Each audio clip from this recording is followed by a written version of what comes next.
اللہ پاک نے صاف انداز میں بیان فرمایا، پوری یقین کے ساتھ اور پوری قوت کے ساتھ، اِنَّا نَحْنُ نَزَّلْنَا الذِّكْرَ وَإِنَّا لَهُ لَحَافِظُونَ، کہ ہم نے اس قرآن کو اتارا بھی ہے اور اس قرآن کی یقیناً ہم حفاظت بھی کرنے والے ہیں۔ قرآن کریم جیسا کہ آپ کو معلوم ہے کہ ایک مرتبہ ایک ہی ساتھ نازل نہیں ہو گیا، پورا قرآن ایک دم نازل نہیں ہوا۔ پچھلی کتابیں توریت ہو یا زبور ہو، انجیل ہو یا دیگر صحائف ہو، وہ کتابیں اور وہ صحیفے ایک ساتھ اتر گئے۔ اللہ تعالیٰ نے انہیں ایک ساتھ اپنے نبی کو دے دیا، نازل فرما دیا۔ لیکن قرآن کریم تقریباً 23 سال کے عرصے میں لا کر تھوڑا تھوڑا نازل ہوتا رہا۔ ضرورت کے اعتبار سے قرآن کریم کا تھوڑا تھوڑا حصہ نازل کیا گیا اور 23 سال کے عرصے میں لا کر وہ مکمل ہوا۔ قرآن کریم جب نازل ہوتا تھا، اللہ تعالیٰ نے قرآن کریم کے نزول کے لیے ایسی شخصیت کا انتخاب فرمایا جن کا نام نامی اسم گرامی حضرت محمد رسول اللہ صلی اللہ علیہ وسلم کے نام سے ہم جانتے اور پہچانتے ہیں۔ اللہ کے نبی پر یہ کتاب نازل ہوئی اور جو سید الملائکہ، تمام فرشتوں کے سردار حضرت جبرائیل علیہ السلام ہیں، ان کے ذریعے اللہ تبارک و تعالی نے اس قرآن کو رسول اللہ صلی اللہ علیہ وسلم کے قلب مبارک پر نازل فرمایا۔ قرآن کریم کی حفاظت کا جو سبب اللہ نے بنایا، وہ سبب لوگوں کا حافظہ تھا۔ عربوں کے بارے میں شاید آپ جانتے ہو کہ عرب دنیا کی واحد ایسی قوم ہے جس کو اللہ تبارک و تعالی نے غضب کا اور کمال کا حافظہ عطا فرمایا۔ آج بھی عرب کے لوگ دنیا کے دوسرے ممالک کے رہنے والوں کے مقابلے میں ذہانت کے اعتبار سے، IQ کے اعتبار سے بہت معیاری اور معتبر مانے جاتے ہیں۔ اس کی وجہ یہ بھی ہے کہ ذہانت ایک موروثی چیز ہوتی ہے۔ پہلے بھی ان کے یہاں حافظ کا اہتمام تھا، حفظ کا اہتمام ان کے یہاں تھا، یعنی قرآن کریم کے نازل ہونے سے پہلے بھی عرب اپنے حفظ پر بہت اعتماد کرتے تھے۔ آپ کو یہ سن کر حیرت ہوگی کہ عرب اپنے نسب اور حسب، یعنی اپنے نسب کی حفاظت تو کرتے ہی تھے۔ آج اگر ہم سے کوئی پوچھ لے کہ ہمارے دادا کے اوپر کے 2-3 نام پوچھ لے تو شاید ہم میں سے کچھ لوگ بتا سکیں۔ شاید ہم لوگوں کے یہاں کچھ لوگوں کے پاس اس کی حفاظت کا اہتمام ہو، لیکن عربوں کا مزاج یہ تھا کہ وہ اپنی آبا و اجداد کی پوری نسل کو اور پورے نسب کو بہت حفاظت کے ساتھ محفوظ رکھتے تھے، یاد رکھتے تھے۔ انسانوں کے نسب کی بات تو تھی ہی، وہ اپنے گھوڑوں کا نسب یاد رکھتے تھے، اونٹ کا نسب نامہ یاد رکھتے تھے۔ ان کے گھروں میں جو اونٹ رہتے تھے، جن اونٹوں کی وہ سواری کیا کرتے تھے، ان اونٹوں کا نسب تک وہ یاد رکھتے تھے، محفوظ رکھتے تھے۔ اللہ تعالیٰ نے ایسی قوم کو منتخب فرمایا قرآن کریم کی حفاظت کے لیے اور قرآن کریم کے نزول کے لیے۔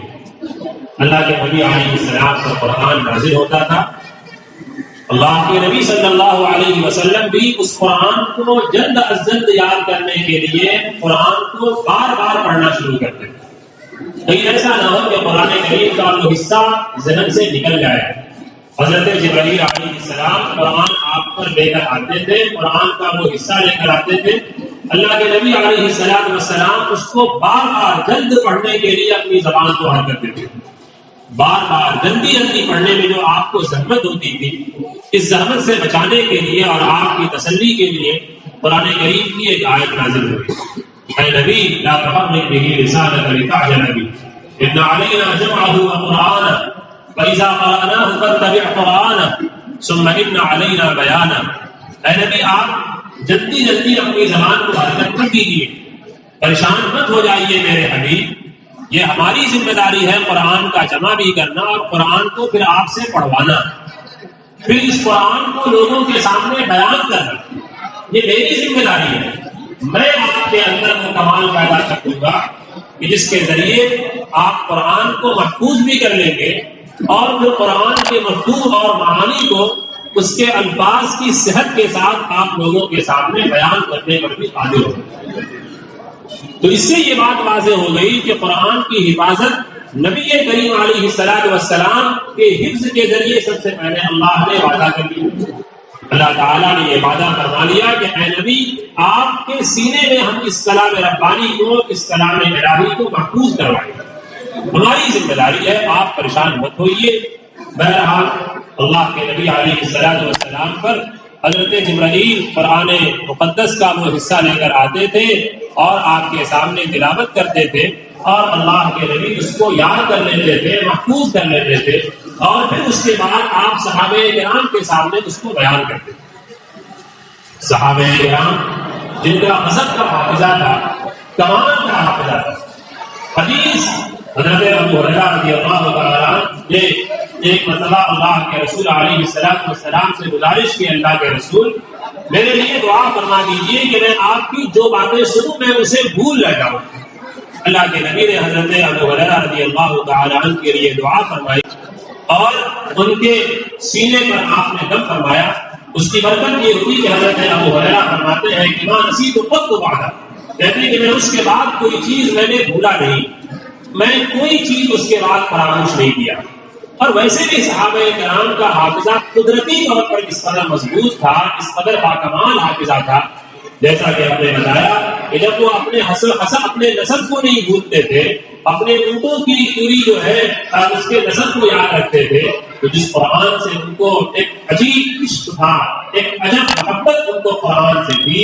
ایک عجیب اور نرالا لگاؤ قرآن کریم سے تھا، اس قرآن کریم کی آیتوں کو اللہ کے رسول علیہ السلام سے سننے کے بعد وہ کیسے فراموش کر سکتے تھے؟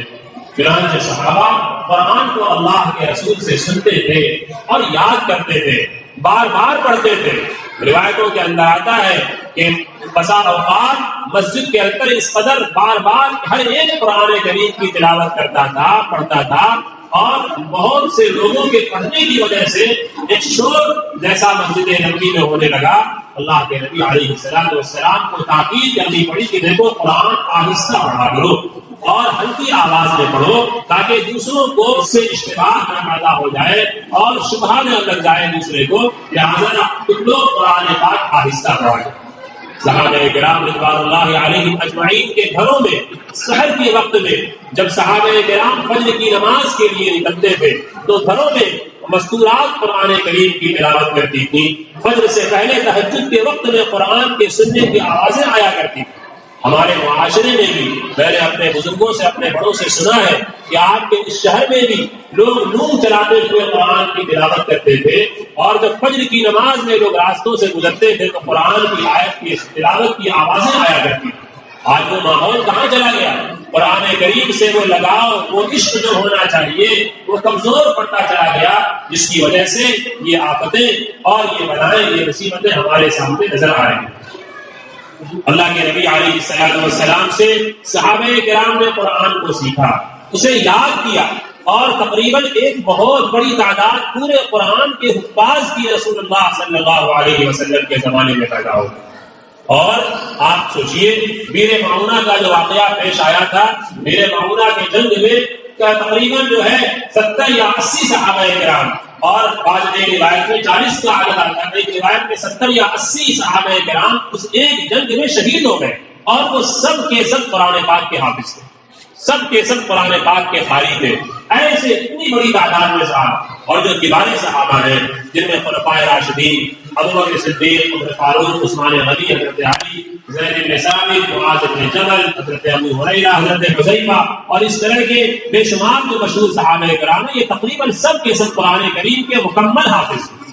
اتنے تو قرآن پاک کے مکمل حافظ ہیں، ان کے علاوہ کوئی صحابی ایسا نہیں تھا کہ جس کے پاس قرآن کریم کی کوئی صورت اسے نہ یاد ہو، قرآن کریم کا کوئی جو ہے کوئی بڑی صورت اسے کسی کو محفوظ رہتی تھی، کسی کو 2-4 صورتیں یاد رہتی تھی، کسی کو 10-20 صورتیں محفوظ رہتی تھیں. یہ صحابہ کرام کی بہت بڑی تعداد ایسی تھی جن کے پاس ان کے سینے میں قرآن پاک کا حصہ تھا. اللہ کے نبی علیہ السلام کی وہ حدیث ان کے پیش نظر تھی، ان الذی لیس فی جوفہ شیء من القرآن کالبیت الخرب. اللہ کے نبی السلام نے فرمایا کہ جس کے سینے میں قرآن کا کوئی بھی حصہ نہ ہو وہ ویران گھر کے مانند ہے. ایک مکان بنائیے اور اسے آباد مت کیجیے، اسے ویران یوں ہی چھوڑ دیجیے. آپ بتائیے اس گھر کا کیا حشر ہوگا، اس گھر کا وہ گھر اور اس ویرانے کا کیا حشر ہوگا. ایسے ہی اس انسان کا حشر ہو جاتا ہے جس کے سینے میں قرآن کا کوئی حصہ نہ ہو، جس کے پاس قرآن، جس کے سینے میں قرآن کی آیتیں محفوظ نہ ہو، جس کے سینے میں اللہ کا کے کلام کا کچھ حصہ محفوظ نہ ہو.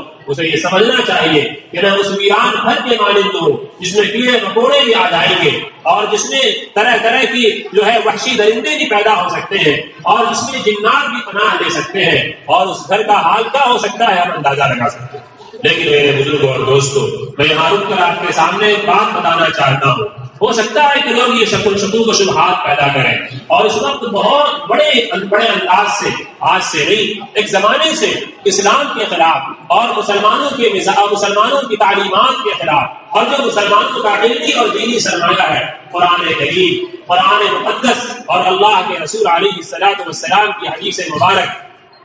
ان دونوں کے تعلق سے ایک عام غلط فہمیاں پیدا کی جاتی ہے. اور یہ کام مستشرقین یعنی وہ عیسائی اور وہ یہودی آبادی جو مسلمانوں کا علم اور مذہبی علم وہ اس لیے سیکھتے ہیں تاکہ مسلمانوں کے اندر شکوک و شبہات پیدا کرے، مسلمانوں کے اندر غلط فہمیاں پیدا کرے اور ان کے اندر مسکنسپشن پیدا کرے. ایسی ایک پوری جماعت ہے، ایک پوری دنیا ہے، ایک پوری آبادی ہے جو اسی کام پہ لگی ہوئی ہے. اس نے مسلمانوں میں یہ شکوک و شبہات بھی پیدا کیے. یہ بتائیے جو چیز یاد کی جاتی ہے وہ کیسے اتنے زمانے تک محفوظ رہے گی؟ مان لیتے ہیں کہ صحابہ کرام کو قرآن یاد تھا، تو آج سے صحابہ کے زمانے سے لے کر آج تک 14 صدیاں بیت گئی. کیسے ہر زمانے میں یہ بھروسہ کیا جا سکتا ہے کہ قرآن کریم بس سینہ بسینہ چل رہا ہے، یادداشت سے یادداشت کی طرف منتقل ہو رہا ہے، لہذا قرآن کی جو عبارتیں ہیں وہ محفوظ نہیں ہو سکتی، قرآن کے جو الفاظ ہیں وہ محفوظ نہیں ہو سکتے. یہ وہ کلام نہیں ہے جو کلام اللہ کے رسول علیہ السلام کے زمانے میں تھا.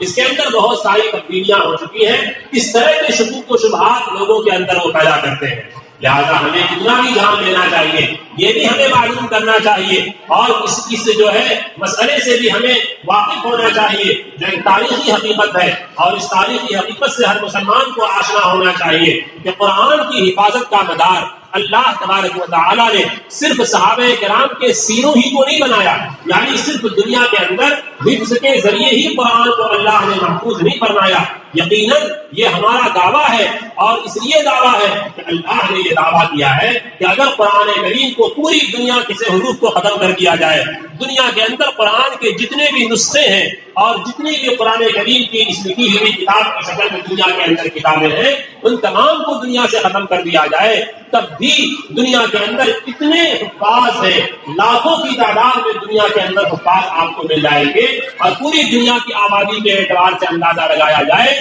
تو میں یہ کہہ سکتا ہوں کہ آپ کو کروڑوں کی تعداد میں مل جائیں گے. آپ اندازہ لگائیے، یہ آپ کا چھوٹا سا شہر ہے، اس چھوٹے سے شہر میں، اس گورکھپور کے اندر ہر سال 25 سے 30 حفاظ بڑے محدود انداز سے یہاں سے فارغ ہوتے ہیں جو قرآن کے حافظ ہوتے ہیں. یہ تو میں 4-5 مدرسوں کی گنتی میں کارگزاری جانتا ہوں، اس کی روشنی میں کہہ رہا ہوں، ورنہ اگر پورے ضلع کے اعتبار سے اندازہ لگا لیا جائے تو 50 حفاظ قرآن کے حافظ آپ کے ایک شہر سے پیدا ہو رہے ہیں. آپ سوچئے کتنا بڑا ملک ہے. آپ کے بغل میں پاکستان پورا اسلامی ملک ہے، بنگلہ دیش اسلامی ملک ہے، افغانستان اسلامی ملک ہے، اور عرب دنیا میں چلے جائیے کتنے اسلامی ممالک ہیں، کتنی بڑی تعداد میں مسلمان اپنے بچوں کو حافظ بناتے ہیں. آپ یہ بتائیے کہ پوری دنیا سے قرآن کو جلا دیا جائے، ختم کر دیا جائے، اتنے حفاظ کو آپ دنیا سے کیسے ختم کر سکتے ہیں؟ آپ کے سامنے ترکی کی تاریخ ہونی چاہیے، جب ترکی میں قرآن کریم پر پابندی لگا دی گئی تھی اور حفظ قرآن پر پابندی لگا دی گئی تھی.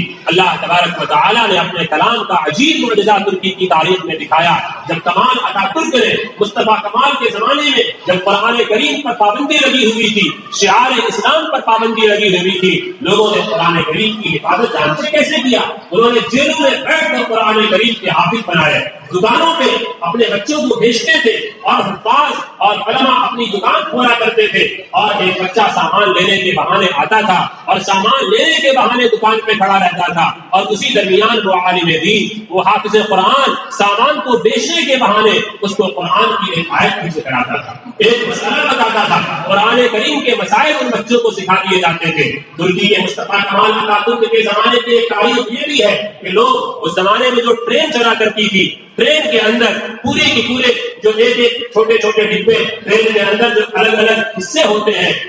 جیسے کہ آج کل ایسی فسٹ کے اندر جو سسٹم ہوتا ہے، یہ پہلے عام طور پہ بعض ملکوں کے اندر ایک ایک کیبن جو ہے الگ ہوا کرتی تھی، لوگ پورے پورے کیبن کو بک کر کے ایک شہر سے دوسرے شہر سفر کیا کرتے تھے، اور بہانہ یہ ہوتا تھا کہ اس کیبن کے اندر بیٹھ کر ہم قرآن کو سکھائیں گے، اور مان لیجیے کہ انہوں نے گورکھپور سے لکھنؤ کا ٹکٹ لیا تو گورکھپور اس کیبن میں بیٹھ گئے، شاگرد بیٹھ گیا، استاد بیٹھ گئے، اور لکھنؤ تک پہنچتے پہنچتے وہ اپنے بچے کو قرآن سکھاتے تھے، پھر واپسی کا ٹکٹ لے لیا کرتے تھے اور واپسی میں اسی کیبن میں بیٹھ کر قرآن کو سکھا دیا کرتے تھے۔ اتنی پابندیوں کے زمانے میں بھی اللہ تبارک و تعالیٰ کے ایسے بندے ترکی کے اندر موجود تھے جو انہوں نے قرآن کریم کو محفوظ کیا، اسے یاد کیا، اور آج جب وہاں پر یہ ساری پابندیاں ختم کر دی گئی ہیں، آج دیکھیے پورے ترکی کے اندر قرآن کریم کے بے شمار حفاظ اور قرآن کریم کے بے شمار علماء آپ کو نظر آئیں گے۔ اللہ کا نظام ہے، یہ قدرت کا نظام ہے، یہ ہم نے اور آپ نے اس قرآن کو نہیں بنایا ہے،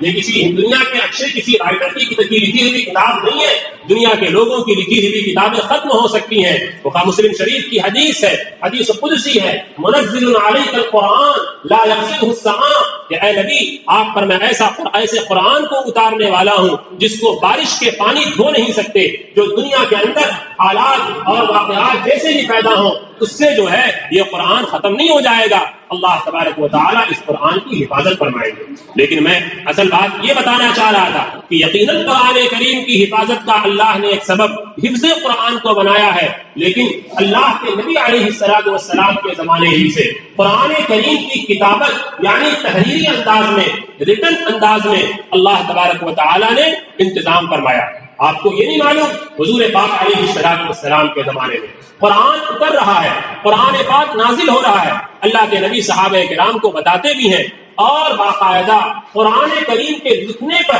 جو آیتیں حضور پاک علیہ السلام پر اترتی تھیں اس کے لکھنے پر آپ نے صحابہ کرام کو معمول کر دیا تھا۔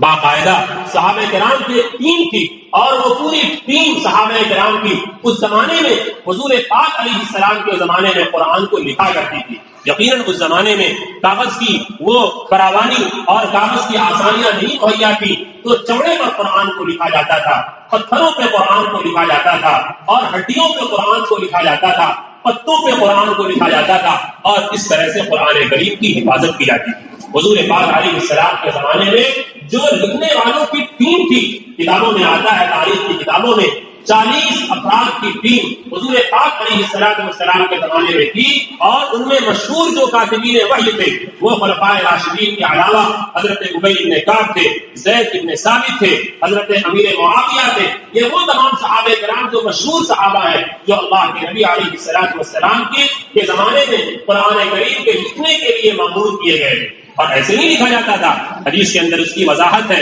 تفصیل ہے۔ اللہ کے نبی علیہ السلام اس قرآن کو کہتے بولتے تھے، اور صحابہ اس کو لکھتے تھے، اور لکھنے کے بعد پھر اس صحابی سے کہتے تھے کہ اب مجھے سناؤ، اور جب سنانے کے بعد اگر کوئی غلطی ہوتی تھی تو آپ اس کی اصلاح فرماتے تھے۔ آپ یہ بھی بتاتے تھے کہ یہ آیت کس صورت میں لکھی جائے گی، اور یہ آیت کس آیت کے بعد لکھی جائے گی۔ تو ترتیب آیات اور ترتیب سور، یعنی سورہ بقرہ کے بعد آل عمران، اور آل عمران کے بعد یہ سورت، جو سورتوں کی ترتیب ہے پورے قرآن پاک کے اندر 114 سورتوں کی ترتیب، یہ ترتیب بھی حضور پاک علیہ السلام کے زمانے کی ہے، صحابہ کے دور کی نہیں ہے۔ اللہ کے نبی علیہ السلام نے بذات خود صحابہ کرام کے سامنے وہ ترتیب بھی بتائی جب کوئی آیت اترتی تھی۔ ہاں یہ صحیح بات ہے ایک ساتھ اس ترتیب میں قرآن نازل نہیں ہوا جس ترتیب سے ہمارے پاس موجود ہے. کبھی کوئی آیت اتری، کبھی کسی صورت کی آیت اتری، لیکن حضور پاک علیہ الصلوۃ والسلام نے اپنے ہی زمانے میں یہ کلیئر کر دیا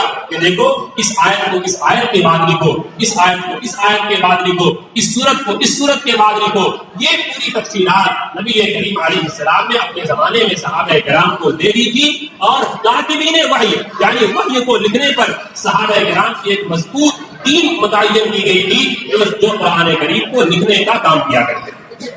اللہ کے نبی علیہ السلام کا دور مکمل ہوا. حضور پاک علیہ السلام کے بعد سیدنا ابو بکر صدیق رضی اللہ تعالی عنہ کا دور آیا اور اس زمانے میں جنگ یمامہ پیش آیا اور اس میں تقریباً ایک بہت بڑی تعداد اور ایک روایت کے مطابق تقریباً 600 صحابہ کرام شہید ہو گئے. اس میں ایک بہت بڑی تعداد قرآن کی تھی اور قرآن کریم کے حفاظ کی تھی. حضرت ابو بکر صدیق رضی اللہ تعالی عنہ کے زمانے میں جب یہ واقعہ پیش آیا اور یہ اندوہناک واقعہ پیش آیا تو حضرت عمر فاروق رضی اللہ تعالی عنہ تشریف لائے اور آ کر کہا اے ابو بکر صدیق امیر المؤمنین میں آپ کے سامنے ایک عرضی لے کر آیا ہوں. کہنے لگے کیا ہے؟ فرمایا کہ دیکھیے قرآن کے بہت سارے حفاظ جنگوں میں بہت سارے حادثوں میں انتقال کر جا رہے ہیں. اگر ایسے ہی صحابہ کرام دنیا سے جانے لگے تو قرآن کی حفاظت کیسے ہوگی؟ لہٰذا میری رائے یہ ہے آپ قرآن کریم کو ایک جگہ ترتیب کروا دیجیے، ایک جگہ مرتب کروا دیجیے، ایک جگہ جمع کروا دیجیے. حضرت ابوبکر صدیق رضی اللہ تعالیٰ عنہ کو لگا کہ یہ ایک نئی بات حضرت عمر فاروق کہہ رہے ہیں. کہنے لگے کہ دیکھو عمر کیف افعل ما لم يفعله رسول اللہ صلی اللہ علیہ وسلم، یہ بتاؤ میں وہ کام کیسے کروں جو کام اللہ کے رسول کے زمانے میں کس طرح سے نہیں ہوا. یعنی حضور کے زمانے میں قرآن کی ترتیب تو دی گئی تھی مگر کس طرح سے نہیں ترتیب دی گئی کہ پورا قرآن ایک جگہ جمع کر دیا جائے. ٹھیک ہے جمع تھا صحابہ کرام کے زمانے میں مگر دو دفتیوں کے درمیان پورے قرآن کو جمع کروا کے لوگوں کے سامنے تقسیم کیا جائے، یہ کام میں کیسے کروں؟ ان کو اس طریقے کار پر شرح صدر نہیں ہو رہا تھا اور ان کو اطمینان نہیں ہو رہا تھا. حضرت عمر فاروق رضی اللہ تعالیٰ بار بار آپ سے کہتے تھے، یہاں تک کہ حدیث کے اندر آتا ہے حتی شرح اللہ صدر ابی بکر، اللہ تعالیٰ نے ابو بکر صدیق رضی اللہ تعالیٰ عنہ کے سینے کو کھول دیا اور انہوں نے زید بن ثابت رضی اللہ تعالیٰ عنہ کو بلایا اور کہا زید بن ثابت سے کہ دیکھو تم اللہ کے نبی کے زمانے میں بھی قرآن کریم کے لکھنے پر مامور تھے، لہذا میری رائے یہ ہے کہ تم یہ کام کرو، حضرت عمر کو اپنے ساتھ لو اور جن جن کے پاس قرآن کریم موجود ہو ان سب کو لے کر ایک جگہ جمع کرنے کا کام کرو. چنانچہ حضرت زید بن ثابت رضی اللہ تعالی عنہ نے حضرت عمر فاروق رضی اللہ تعالی عنہ کے ساتھ قرآن کریم کے حفاظت کا اور قرآن کریم کی کتابت کا یعنی قرآن کو ایک جگہ جمع کرنے کا انتظام فرمایا. چنانچہ انہوں نے ان تمام صحابہ کرام کو جمع کیا اور امیر المؤمنین حضرت ابوبکر صدیق رضی اللہ تعالی عنہ کی طرف سے اعلان ہو گیا کہ جن جن کے پاس قرآن کریم لکھا ہوا ہو وہ سب کے سب حضرت زید بن ثابت کے پاس لے کر آ جائیں. چنانچہ انہوں نے پھر اس کا ملان شروع کیا اور کیسے ملایا؟ حضرت زید بن ثابت خود بھی حافظ قرآن تھے، حضرت زید بن ثابت خود بھی اللہ کے کلام کے حافظ تھے. اب جب کوئی آتا تھا تو اس کو پہلے تو اپنے حافظے سے ملاتے تھے، پھر کسی ایک کے لانے سے اس کو نہیں مان لیتے تھے بلکہ ایک ایک آیت کے بارے میں جب کئی لوگوں کی تعداد آ جاتی تھی اور کئی صحابہ آ کر بیان کرتے تھے تب اس کو حضرت زید بن ثابت لکھواتے تھے اور اس کو جمع کرتے تھے. اس طرح سے پورا قرآن ابوبکر صدیق رضی اللہ تعالیٰ عنہ کے زمانے میں دوبارہ لکھا گیا اور اپنی طرف سے تھوڑی نہ لکھ دیا گیا. وہی چیزیں جو اللہ کے نبی کے زمانے میں لکھی گئی تھیں ان سب کو ایک جگہ جمع کروایا. ابوبکر صدیق رضی اللہ تعالیٰ عنہ کا زمانہ گزر گیا، حضرت عمر فاروق رضی اللہ تعالیٰ عنہ کے پاس وہ نسخہ تھا اور پھر انہوں نے اپنی بیٹی حضرت حفصہ کو دیا اور پھر جب حضرت عثمان غنی کا زمانہ آیا تو حضرت عثمان غنی رضی اللہ تعالیٰ عنہ نے پھر اسی نسخے کو منگوایا جو نسخہ حضرت حفصہ رضی اللہ عنہ کے پاس تھا اور جن کو حضرت زید بن ثابت اور حضرت عمر فاروق ان دونوں لوگوں نے حضرت ابوبکر صدیق کے اشارے پر جمع کیا تھا اور جس میں سارے صحابہ کرام کی محنت اور کاوش اس میں شامل تھی. حضرت عثمان غنی رضی اللہ تعالیٰ نے اپنے زمانے میں اس کے ساتھ نسخے بنا کر پورے ملک کے مختلف علاقوں میں، عراق میں اور کوفہ میں اور مکے میں اور مدینے میں اور بحرین میں اس طرح سے ایک ایک نسخہ انہوں نے بھیجا اور پھر اسی سے قرآن کریم کی نقلیں ہوتی گئی اور آج پوری دنیا میں قرآن کریم تحریری شکل میں ہوتی ہے. لہٰذا ہمیں یہ پتہ ہونا چاہیے کہ قرآن کی حفاظت کا اللہ تبارک و تعالیٰ نے ذمہ لیا تو اس کے اسباب، اس کے ریزنز، اس کے اسباب بھی اللہ تبارک و تعالیٰ نے قدرتی طور سے پیدا فرمایا اسی زمانے سے جس زمانے میں اللہ کے نبی پر قرآن اتر رہا تھا۔ صحابہ یاد بھی کر رہے تھے، صحابہ قرآن کو لکھتے بھی تھے۔ یہ جہالت کی بات ہے جو لوگ کہتے ہیں کہ صحابہ امی تھے، لکھنا پڑھنا نہیں جانتے تھے، یہ غلط بات ہے۔ اللہ کے نبی علیہ السلام نے علم کی اہمیت اس قدر بیان فرمائی کہ جنگ بدر کے اندر آپ علیہ السلام کو جتنے لوگ مل گئے تھے جو قیدی مسلمانوں کے پاس تھے، ان قیدیوں کے کا ایک فدیہ حضور پاک علیہ السلام نے یہ بھی رکھا تھا، جہاں یہ فدیہ تھا کہ ان کو مال دے کر وہ لوگ جو ہے اپنے آپ کو چھڑوا سکتے ہیں، ایسی یہ بھی فدیہ رکھا گیا تھا کہ اگر کوئی کسی صحابی کو لکھنے کا جو ہے ہنر دے دے، کسی کو پڑھنے کا ہنر دے دے، کسی کے پاس اگر کوئی علم ہے، کسی قیدی کے پاس اگر وہ قیدی اپنے کسی مسلمان کو سکھا دے تو وہ جو ہے علم بھی، وہ تعلیم بھی اس کے لیے فدیہ بن جائے گا اور اس قیدی کو آزاد کر دیا جائے گا۔ یہ علم کی اہمیت مسلمانوں کے یہاں کی، یہ مسلمانوں کی روشن تاریخ ہے اور مسلمانوں کی یہ روشن کارنامہ ہے، اور اللہ تبارک و تعالیٰ نے یہ اسباب اس طرح سے پیدا فرمائے اور اس طرح سے اللہ نے حفاظت قرآن کا انتظام فرمایا۔ قرآن کریم اللہ کا کلام ہے، اس کی حفاظت اللہ کے ذمے ہے۔ اب اس میں ہماری اور آپ کی خوش قسمتی یہ ہے کہ اللہ تبارک و تعالیٰ اپنے جن بندوں سے قرآن کریم کی حفاظت کا انتظام فرمائیں گے ان بندوں میں ہمارا بھی شمار ہوگا، ورنہ اللہ کو ہماری بھی کوئی ضرورت ہے؟ ہمارے بغیر بھی اللہ کا نظام چل سکتا ہے، ہمارے بغیر بھی دنیا کا نظام چل سکتا ہے۔ زمین و آسمان کو چلانے کے لیے اور دنیا کے نظام کو چلانے کے لیے اللہ کو ہماری کوئی ضرورت نہیں ہے۔ ہماری سعادت کی بات ہے، ہماری خوش نصیبی کی بات ہے کہ ہم اللہ کے کلام کی حفاظت کرنے والوں میں، تلاوت کرنے والوں میں، اشاعت کرنے والوں میں، پڑھنے والوں میں، پڑھانے والوں میں، سیکھنے والوں میں، سکھانے والوں میں شامل ہو جائیں۔ یہ ہماری سعادت ہے، ہماری خوش نصیبی ہے، ہماری خوش بختی ہے۔